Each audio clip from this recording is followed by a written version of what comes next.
To the men and women of our military, along with America's first responder community, the firefighters, law enforcement officers, the EMTs, doctors, nurses, and their families. Life is about honor, duty, and above all else, selfless sacrifice. But for some of our service members, that sacrifice has come at a cost. A cost far greater than they should ever have to make. Whether it's an injury obtained in the line of duty or fallout from their experiences in the field, more often than not, this takes an incredible toll on both their bodies and their brains, leading to more than 20 military veterans and first responder suicides per day in America. As a country, we have to ask ourselves, are we doing enough to help those who've helped us? And can we do more? The Life Aid Research Institute has set out to answer just that. By focusing on peer support, coupled with a data-driven whole health approach, and combining it with rigorous evidence-based research, they are challenging the status quo and testing the limits of integrative mental health treatments with an innovative new approach to technology and functional medicine treatments that focus on healing the source of the issue, brain injury, instead of simply treating the symptoms of mental health. Life Aid is inspiring an entire community to think about and approach this challenge in a new way before time runs out. There is no single solution on the long road to recovery for our service members, and the first step is always the most difficult. But today, we step forward. This is Life Aid, a story of hope.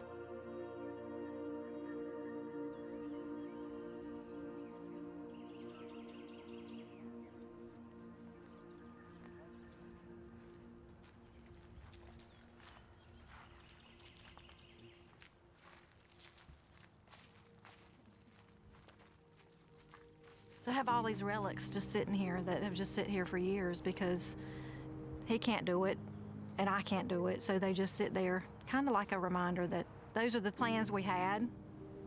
He had a boat that he was restoring. We had a camper that we were working on, and we used to go camping with the kids. We had a good life. We did everything together. We did everything together. And then, things just changed in an instant. I often say, and I've said this before, that I felt like we fell off the planet. I mean, everything stopped. Umberto always had a desire in his heart to give back to his community, and he thought about the military actually, and then decided to be a North Carolina State Highway Patrol officer, and he loved his job. We were high school sweethearts. The first time I saw him, I just knew he was it, and we've been married 30 years. We have 3 beautiful children. They're grown. We're empty nesters now. On November 23rd, 2009, I had gone into work and I got a phone call saying that he had been in an accident. He was on the interstate and he was rear-ended at 75 miles an hour. The impact and the spin caused a severe traumatic brain injury. And the man that left that day did not come home.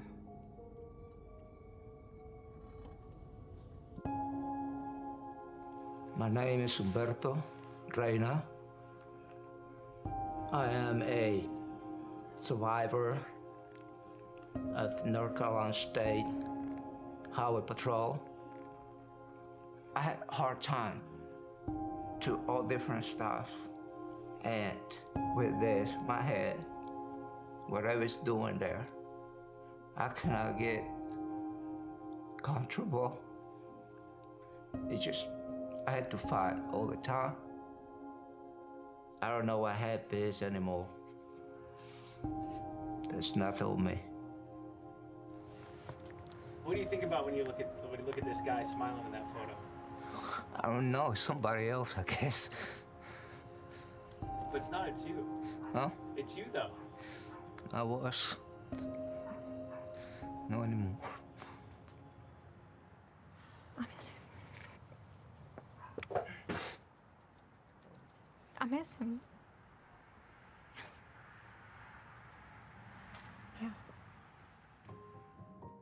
For first responders like Humberto, life has not been easy for him or his family since he was injured in the line of duty, and he's not alone in his struggle.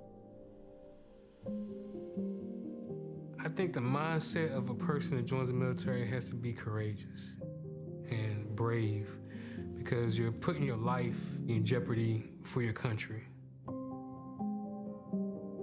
My name is Edwin Williams, better known as Paco. I was supply and infantry. I think about it every day about Iraq and the stuff I've been through. Right after high school, I decided to go into the military. It was like a big start over and meeting new people. Once everybody got together, it was like, okay, we're family now, and we just stuck together for the time we were there. We was going on a mission, and we dropped some people off. When my friend that was in front of me swerved to miss something else, I ran into explosive device.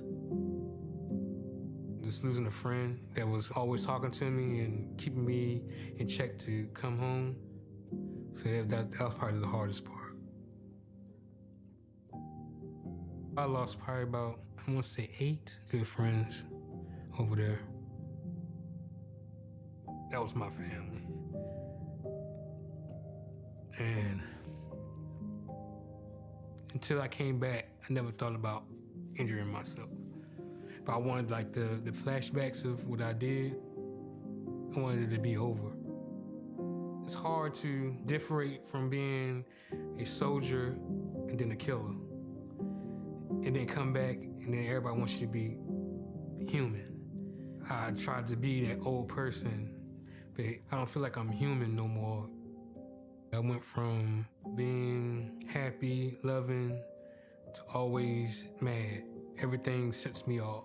Not able to look at certain things on TV, not to be able to play with my son a certain way. I didn't want to be around nobody. I was trying to block everything that I seen. My supervisor was a retired first sergeant. We went and did a patrol, and he said, I think you got PTSD. Now, I didn't know what it was. He told me to go get checked out. When they went through all my medical records, they was like, you know, you really have traumatic brain injury. And I was like, didn't know that. So a lot of stuff I didn't know I had, and I was just floating around. We don't have that support that we need to help us get through that push, because it's like when we get out, they don't give us no counseling. It's basically throwing us out to the wolves. Military teaches you not to let your feelings out. It's like a secret to tell what you're dealing with. So the quick fix is, since nobody wants to hear it, I'm just gonna end myself.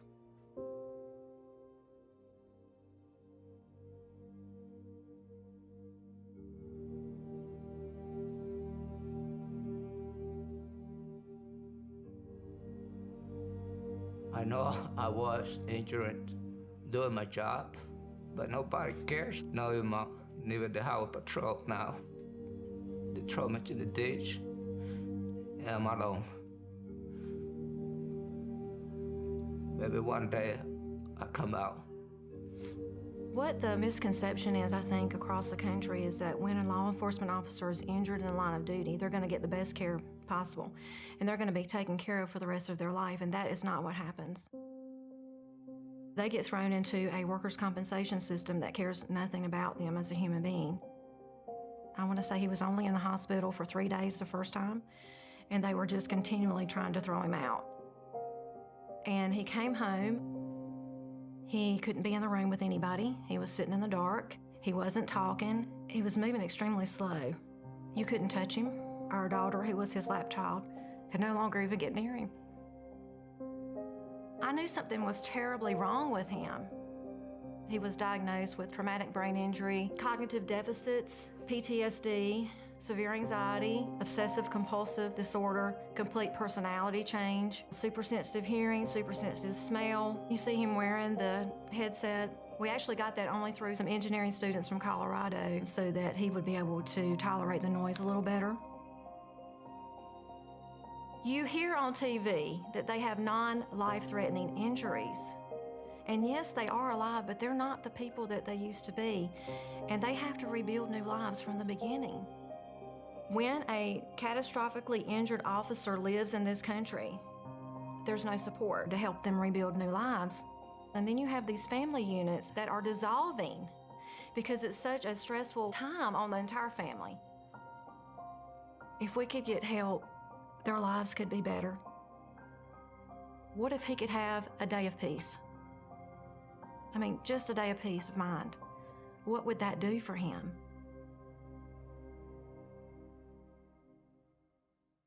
Visit lifeaidhope.org/story of hope to donate now. As one of the world's largest healthcare technology companies, Cerner believes we have a moral responsibility to help solve some of the nation's most pressing healthcare challenges, especially suicide. Our clients, the Department of Defense and Department of Veterans Affairs, are on the front lines combating suicide each and every day. And though they've made significant progress, they can't solve this problem alone. No one can. We lose about 20 veterans and service members a day to suicide. More military veterans and first responders die by suicide than in the line of duty. This is unacceptable. The status quo clearly isn't enough.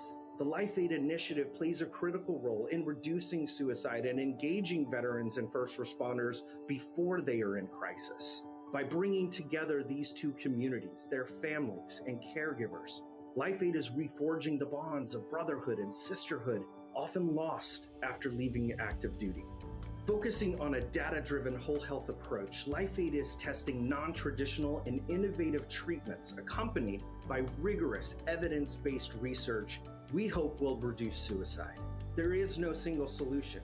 We need a variety of research-backed options. One of the biggest hurdles we face is this stigma that has discouraged veterans and first responders from seeking the mental health care services they have earned. Mental health is healthcare, and we have to start treating it that way.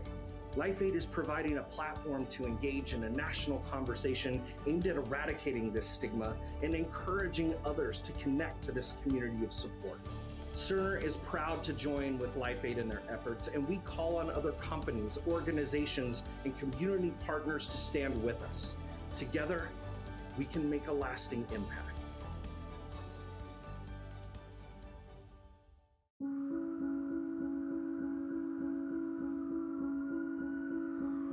I'm from New York City, New York, and proud to be so.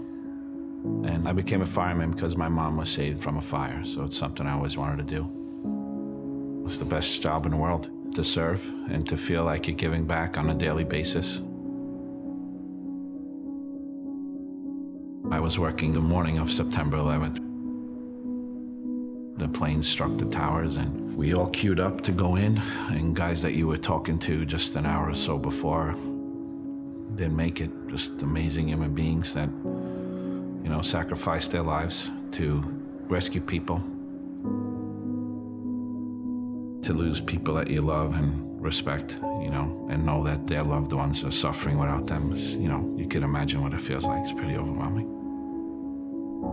A lot of survivor guilt. Why you made it and why they didn't. A couple of my colleagues were so distraught, they unfortunately decided not to go on. And then on a weekly basis, we continue to suffer losses from toxic exposure that occurred that day. We just lost another amazing guy last week to 9/11 illness. So it just keeps on going. Doctors and scientists studied the aftermath of what we were exposed to and all of the carcinogens that were pulverized into like a very small powdery substance that was kind of super infused into everybody and in the air. For me, it was my lungs mostly. If I'm exposed to cigarette smoke or anything like that, my lungs will start seizing. I'll feel like I can't breathe. Behaviorally, you learn about post-traumatic stress from the doctors. It kind of helps explain a lot of the feelings that you go through. You break your arm, you put a cast on, but it's hard to see the internal injuries.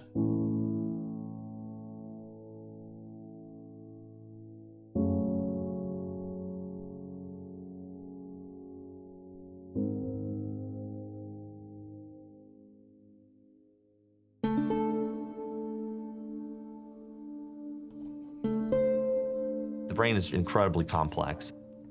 It's really an electrochemical organ that takes a lot of the blood flow in your body to function, and different kinds of injuries can affect that brain physiology, that structure and function. And this can cascade into a lot of other somatic complaints. They have difficulty sleeping, they have pain, they have depression, and that does not allow them to function at their normal capacity. A medical doc gives medicines. They're not always looking for root cause, they're treating the symptom. And one of the things we try to do here is treat the underlying cause of the symptoms. You know, the word heal is difficult to say, but really what we're doing is retraining the brain. Think of it as we're going down the highway, and we're going 90 miles an hour because the brain wants to function and be as efficient as it can in its functioning. And all of a sudden you come up and a bridge is out. What's the first thing you do? You hit your GPS. GPS takes you out and around it, and you get to the other side, and boom, you're back doing 90. The second day, you come along, well, I'll use my GPS again. You go out around it.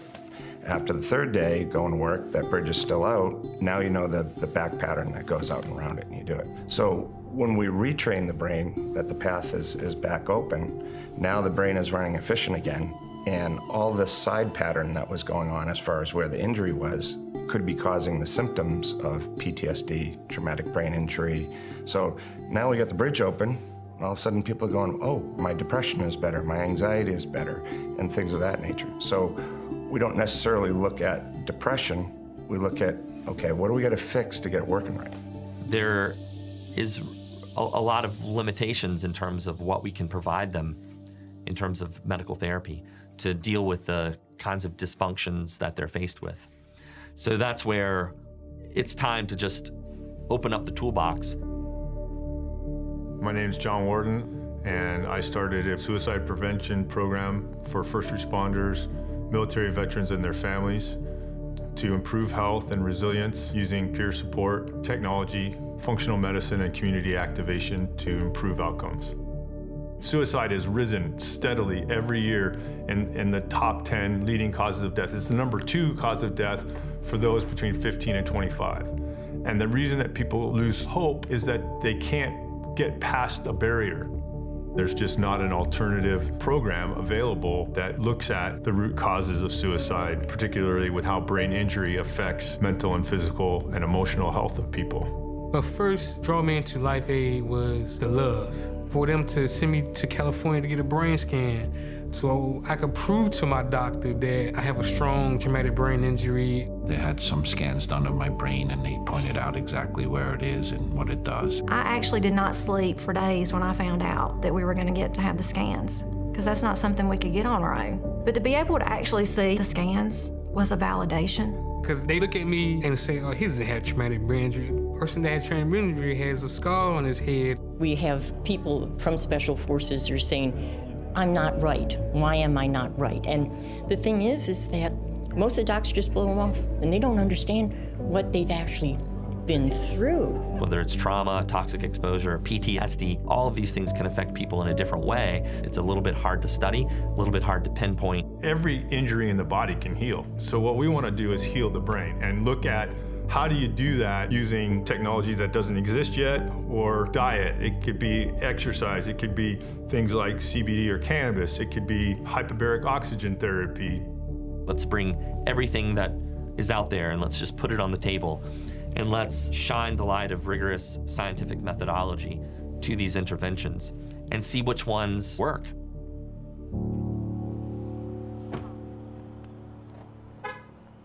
We have this opportunity to do the hyperbaric oxygen therapy, which we would never have. That's not something we could ever get on our own. We come 5 days a week, Monday through Friday. And let's see, we got up at 4 a.m., left at 5, drove about an hour and a half to get here. And then we're here an hour, maybe an hour and 15, 20 minutes, and then an hour and a half back. I'm a professional driver, for sure. I do a lot of miles. So put him in the chamber, give him a chance to recover, get some benefit. Yeah. When you give a patient hyperbaric oxygen, it allows oxygen to go to parts of the brain that are normally not oxygenated when they have this traumatic brain injury. A lot of what we know comes from these folks that are treating. It's subjective, but 90 to 100% of them within about 10 treatments will start to report an increase in clarity of thinking. They're sleeping much better. Consequently, those two things lend to much less depression. They usually get between 40 and 60 treatments. I did 40 treatments, and it really helped physically and mentally. When I first started, I was always in pain, had a lot of headaches. Once I started doing it, my eyesight getting clearer, my breathing getting better, my bones getting stronger. If I have a migraine, probably it's like 2 minutes and it's gone. What I said to the doctors when we finally got him back, I said, what are we going to do with him for the rest of his life? I mean, basically, he was standing up against a wall. With 15 days of the hyperbaric therapy, he was sitting in the living room and he said, hey there. I just took a double take because he said, hey there. And I thought, wow, maybe it seems to be small. It's huge for the family. How do you show quantitatively, without question, how you can improve someone's brain health and how that correlates to physical, mental, emotional health, and do it objectively so that all these traditional behavioral health people don't tell you that what you're doing is dumb? My first instinct is to be pretty skeptical. My second instinct is to be open-minded because you don't know what you don't know. And I think that it's just as irrational to be skeptical for no reason as it is to be accepting for no good reason. Once I started seeing, why is it working? I don't understand. And then we realized it was tissue injury. Emotional stress is not tissue damage. So somebody who has had emotional trauma is not going to get better with hyperbarics. But our guys that have had repetitive head injuries, concussions from the time they were in high school, now we can do something. But people say they aren't reliable and things like that. But that's the only way we can show anything except individual patient testimonies and family testimonies. They start sleeping better. Some of them say, I'm dreaming for the first time in years since my head injury. When you see these guys actually improve, that's what made a believer out of me.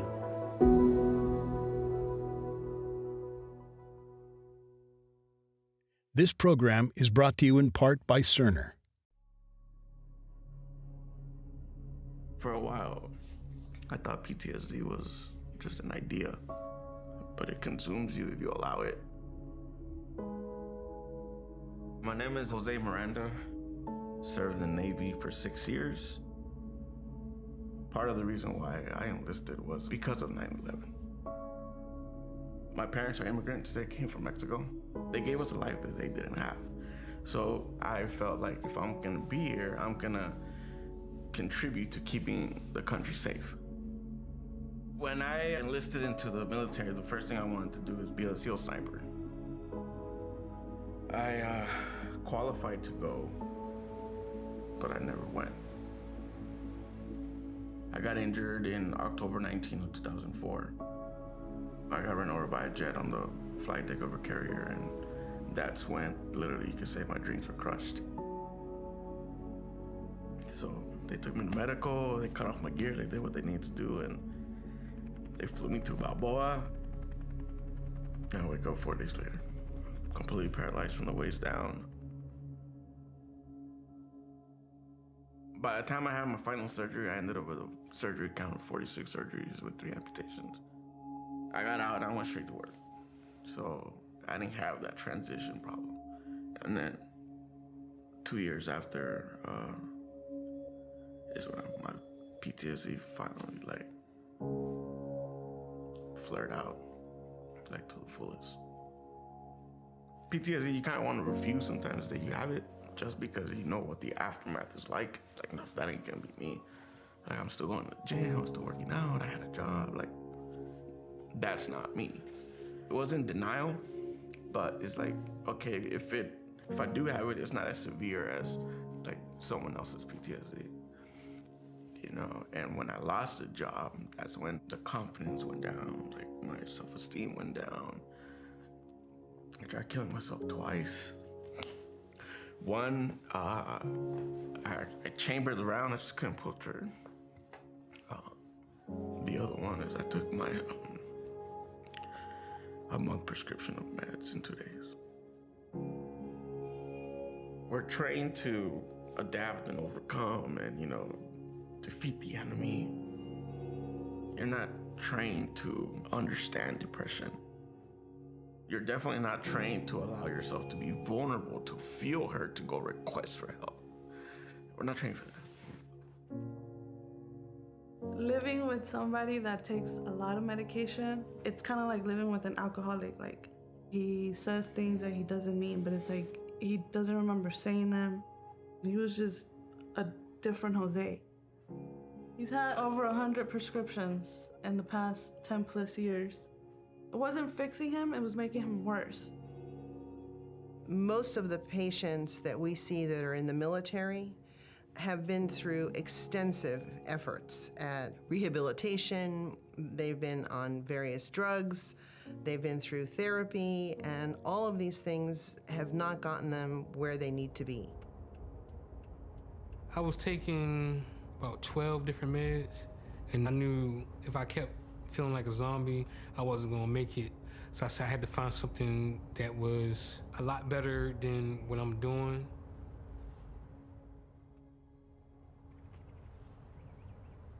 And then breathing deeply, belly, ribs, chest. Allow the collarbones to expand wide. A lot of what we have considered to be the issues related to healing have been in the separation of self. Exhale all the way out. Begin to draw the navel in towards Yoga is simply breath and movement. The breath is the most important element of the human healing experience because of the connection between the physical body and the nervous system and this self-regulation component that happens. It has the most research and is now the largest prescribed modality. Anyone can do it, and the contraindications are literally none.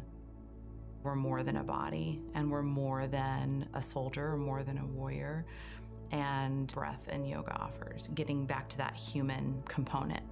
The breathing, the stretching, the way I feel after, no pain, no meds. My migraines don't last as long. It changed my depression completely. Mentally and physically, I felt I could control myself a lot better. We know that the work has been effective when they start rolling out the mat for someone else and they're staying after class and helping to support another veteran. I was looking for other alternatives other than medication, and so I started researching. I came here, went through about 2 sessions of yoga. I met Paco. Knowing that there are other people like me, it just makes it that more comforting. So come on in here. So this is the float suite. Relaxation is not always easy, especially after a post-traumatic stress. Flotation, the zero gravity, actually activates parasympathetic nervous system for you, so it's an override. It's 1,000 pounds of salt in 200 gallons of water. Everyone almost immediately goes to pain-free as soon as they are held in that weightlessness. I feel rejuvenated. I feel relaxed, very relaxed. It almost feels like I can just let everything out and just kind of float there and just not have to worry about anything.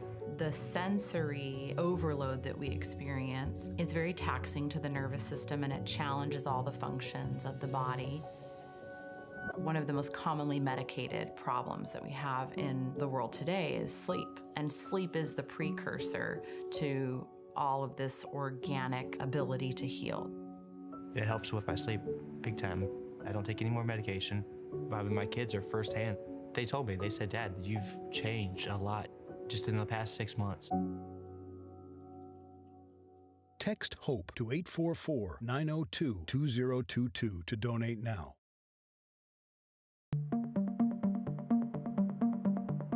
One of the issues that I have with talk therapy is the number of therapies and number of therapists and the subjective opinion of an individual.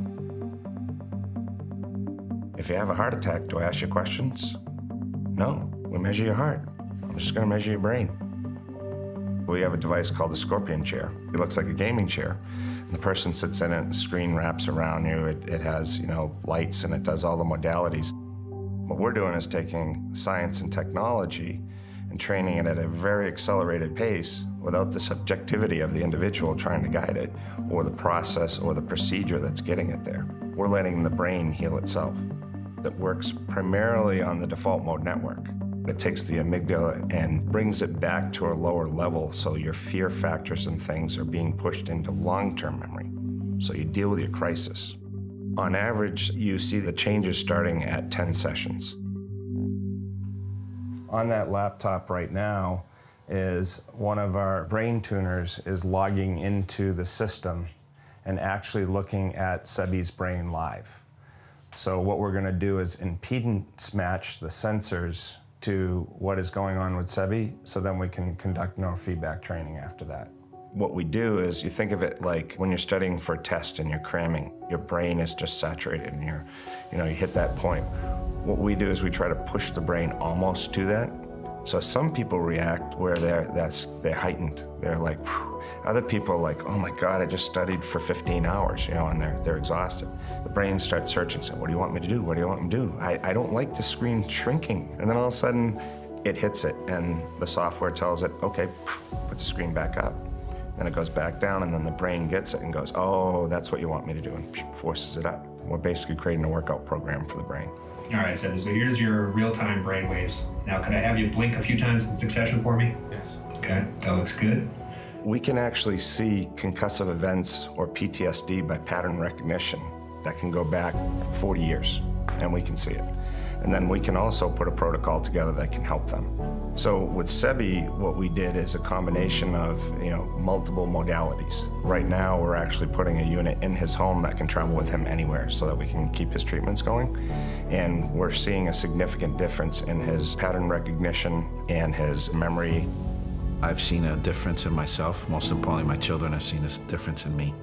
To go from a state of treating symptoms instead of a cause and feeling a little bit hopeless to a place where, I'm going to be proactive and I'm going to try and rectify it a little bit. I owe it to myself and to people around me to do that.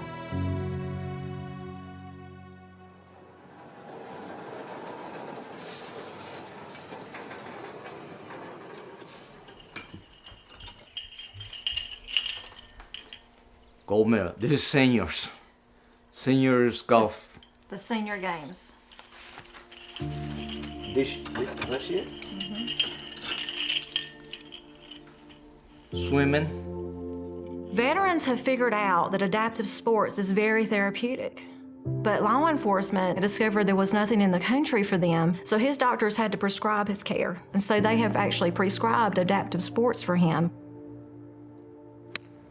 My injury in my head, it's just all over. So when I go golf, that give me from 1 minute to another one. Just give me a little break. And same when I'm running, I bring my way of thinking to actually what I do and run and go off. And I do as much as I can. He has a lot of injury, but you have to rebuild on what you have left. And so what he had left was his athletic ability. I still had a hard time to be around, but when I go to the road and a bike, it's changed. Sports is very therapeutic, and when I ride, it's just me and the bike. At the time he was injured, we'd been married 20 years. He comes home and we can't even touch him. 4.5 years later, after 3 days of riding, he put his arm around my shoulder, and I said, this is it. This is it. I can't tell you, how exciting that was, because he's in there. He's in there somewhere. This is all we do. So we do the wine, we golf, and he has his bike that he rides here at home, and I will just say this, my husband was a long way gone. He was a long way gone when he came home from that accident. And it's been a long way to get him back, and it's just been baby steps the whole way with persistence. Here we are 10.5 years later, and he's, doing a lot of things that he couldn't do before.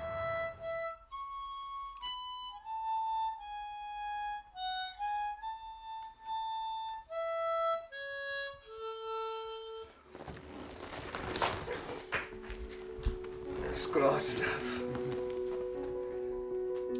It's been 10 years, and I'm still trying to get back on the planet.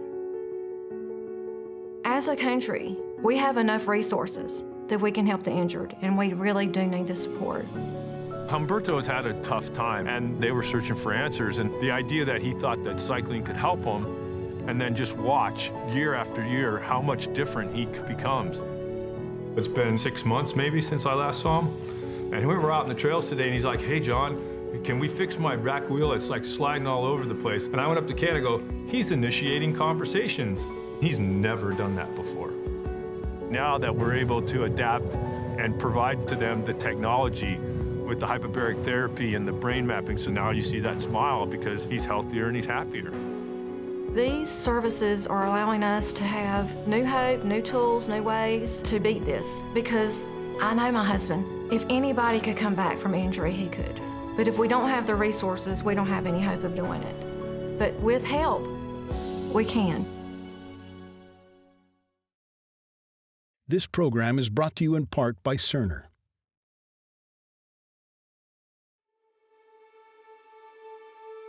Particularly when it comes to first responders and military, we're fix-it kind of people. And so when we see something wrong, we dash in there with our superpowers and we try to fix it. And we think with our own personal strength, we can really make that happen. Sooner or later, we discover that only goes so far. He was just spiritually not there, angry at God, angry at anything. What faith does is drag us out of ourselves and our own thoughts that we can do it all on our own to something that's bigger than ourselves. That's one of the reasons why we joined the way we did. We realized there was more to what we can do than just us as individuals. Well, the same is true with life. The point of faith is really to look inward and say, what makes life important to me? Who makes life important to me? And who is alongside me to help me write my story? It gives us a reason to keep going, and that's hope. That whole idea of finding hope and purpose together is really what we do. The exciting thing about Life Aid is that John has put his finger on this idea that we need a community, we need to be able to support each other. We're having breakfast one day and I was like, I think I want to go to church. And then we started going, and that's where the healing really happened. As we can scale and be able to get our hope communities built, we can service hundreds of thousands of people. You start creating that network. As we build each other up and we continue to throw these little lifelines out to people, you can move forward. Seeing Jose being Jose,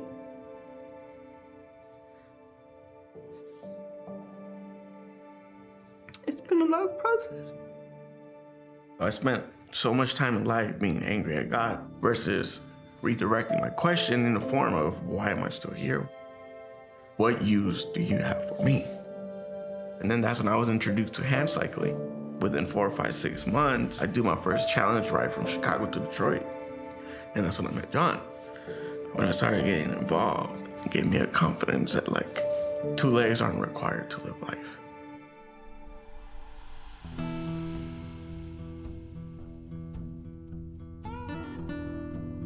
I think any effort that builds up the whole person is worth getting behind. John is taking this from a holistic perspective. It isn't just a matter of getting somebody on a bicycle and telling them, look, there are no limitations. It's more than that. We need a community. We need to be able to support each other. We need a purpose. We need meaning. All of those things are integral to his understanding of the whole person. The group cycling part, by far, is the thing that brings the group together the best. It changes the dynamic of the group. From yesterday to today, there'll be a transformation, and it's because of what we're about to do. Find a bike. Oh, that's good. Find a bike. We're out here supporting each other and just taking care of one another, riding our bikes. If you have a group of people who are complete strangers for the most part, who are going to be now brought together and put into an environment that is unnatural for them previously. A lot of times you'll share stuff with your friends that you don't share with your family. your spouse and your kids, you want to shelter them from that real world experience. But by keeping it inside, it eats you alive. You need to be able to talk about it, but you need to be able to talk to somebody that understands it, but won't be adversely affected by it. We're gonna get a big group picture before we start. And so peer support, at the essence, that's what we are. When I met John in Life Aid, I didn't want to talk to nobody. And he was like, I want you to speak on your problem tonight at dinner. I never told nobody my story. My wife, nobody knew about my story.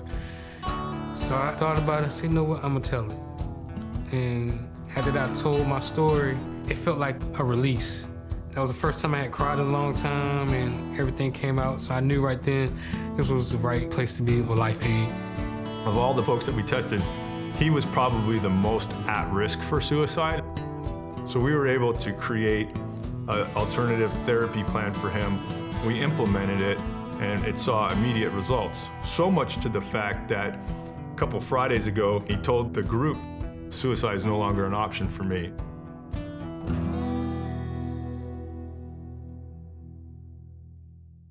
I've been doing this program for 12 years.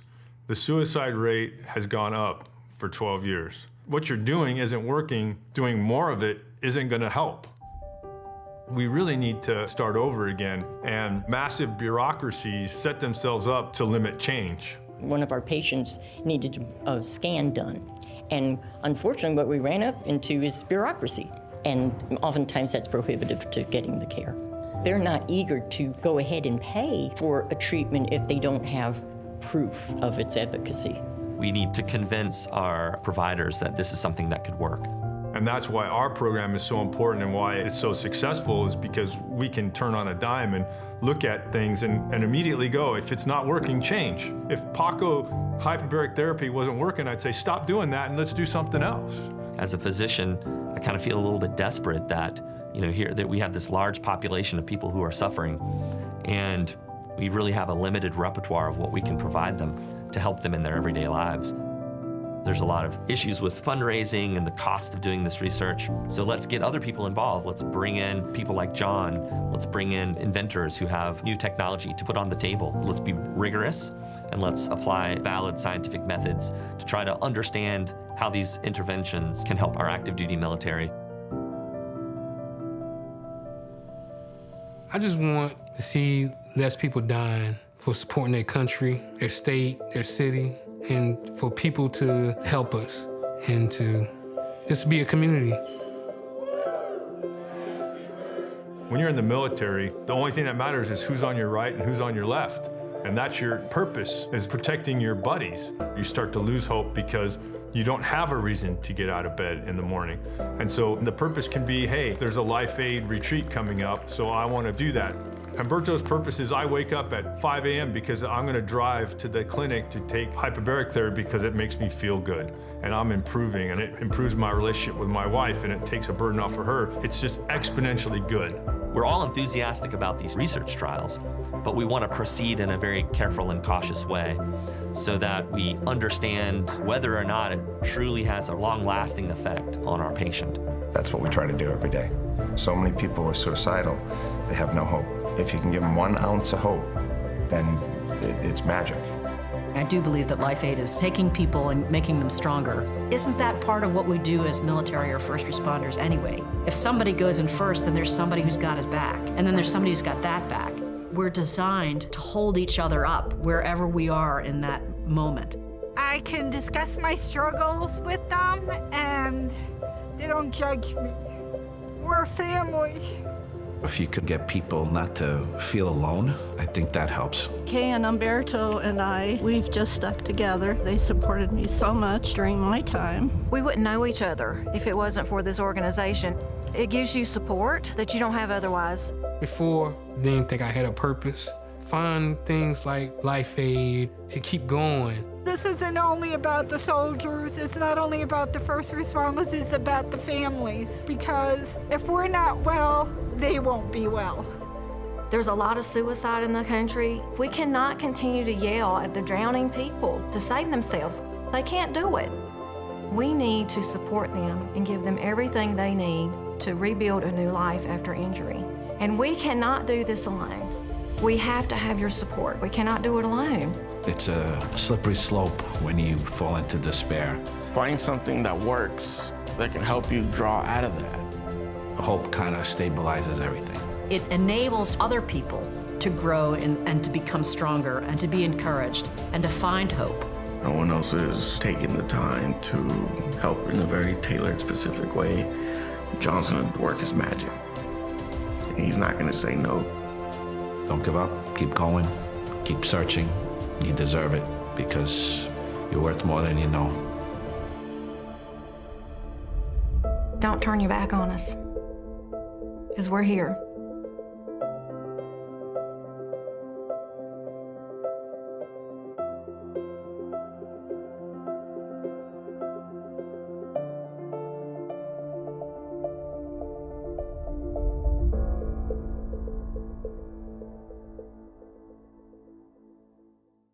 Text HOPE to 844-902-2022 to donate now.